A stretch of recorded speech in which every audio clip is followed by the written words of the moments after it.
I'm just taking a second look at Acts chapter 14. That's from Acts of the Apostles in the Bible. And as I've been looking through the book of Acts and going through various different chapters, in coming to Acts chapter 14, we recognize some of the hazards, some of the obstacles and challenges that are faced by people as they come and have these interactions with the Gentile world, with the non-Jewish world. This is the guys, Paul and Barnabas, who are trying to reach out to the wider world around the Mediterranean.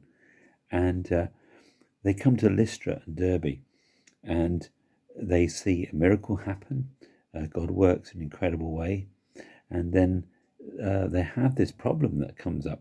It says in Acts chapter 14, verse 11, when the crowd saw what Paul had done, they shouted in the Lycaonian language, "The gods have come down to us in human form." Barnabas they called Zeus, and Paul they called Hermes because he was the chief speaker. And so they start to want to sacrifice to them, to treat them like gods.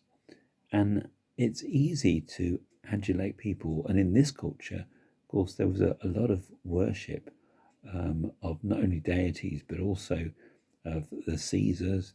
And so there was a lot of idolatry, a lot of idols around. It was part and parcel of that culture very much.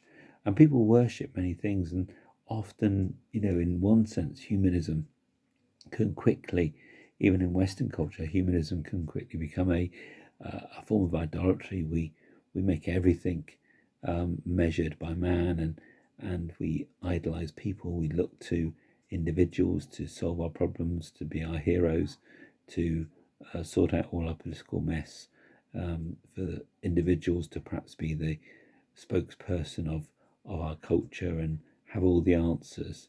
And we've got our typical heroes or anti-heroes, people that we idolize somewhat as if they've got the sole access to truth, and they should never replace who God is. And this is the real concern. Paul and Barnabas are absolutely distraught about this. They think you completely got the wrong idea. Even though you've seen supernatural power at work, it's not our power. It's the power of Jesus. It's God at work. It's not us. We're just human beings like yourself. Nothing supernatural about us except God working through us. So I pray today that we won't idolize people, that we will put God first, that we won't set people up on a pedestal that's unrealistic and that becomes a sort of form of false worship. But we would recognize that what matters is God's power at work. What matters is ordinary people who are available to be used by God for his purpose and for his glory.